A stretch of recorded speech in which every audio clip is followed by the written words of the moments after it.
basically we're just going to be doing a review of your scales, but a sort of an intentional review, but one more of a... I know that you can play, if you've given them a minute, you can play all your scales up and down. Okay. We're trying to take that and move beyond it. We're trying to go to the next step in understanding your theory, which is this.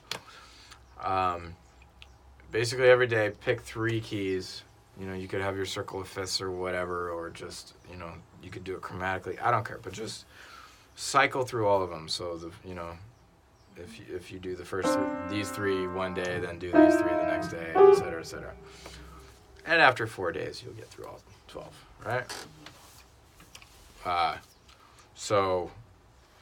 The practice is the same for each one. You're going to play the scale in your right hand, and you're going to tell yourself what the chords are in the left hand. So 1 is C major, 2 is D minor. We've done this, right? 3 is E minor. Do that for every key, and always bearing in mind that 1, 4, and 5 are always major, 2, 3, and 6 are minor, 7 is diminished. And then play these tunes and chord progressions in all those keys. And it should start to make things make a little bit more sense, because again, you get these scales, it's only 7 notes. Playing it up and down is the first way to memorize it, but then you have to mix up the notes and be able to play it in different contexts, and then that's how it starts to actually make sense, is, oh, this is why we organize things this way. And the more songs you learn that you know the numbers of the scales, the more you'll see that, oh, that song also has it, that song also has it. I mean, even here, I mean, something as simple as the interval 5 to 1, or, you know, 5-1 is in Minuet in G a couple times. Here it is, 5-1 here in Star Wars, 5-1 in Eine kleine Nachtmusik. You know, just simple things like that. Especially chord progressions, you're going to see. I mean, this one, the pop chord progression 1, 5, 6, 4, Let It Be, is in With or Without You. It's in Can You Feel the Love Tonight. It's in every, you know, Taylor Swift song ever released.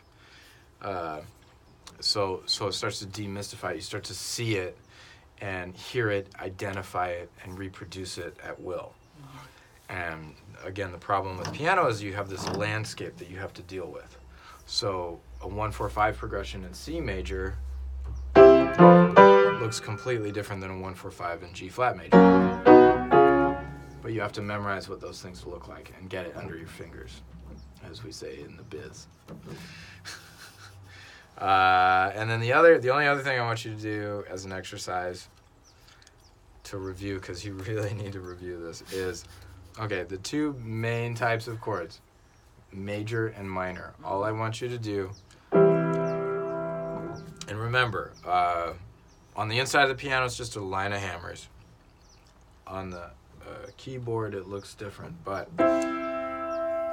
in a major triad, the pattern is this. There are 3 notes in between the first 2 notes, and there are 2 notes in between the second 2 notes. This is what we call a major triad, okay?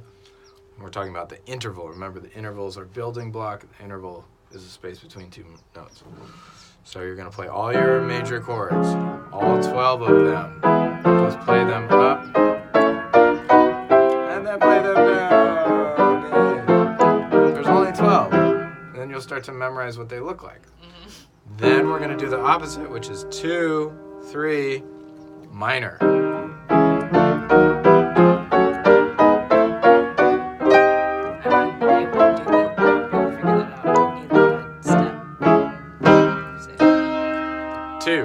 Two notes in between the first 2.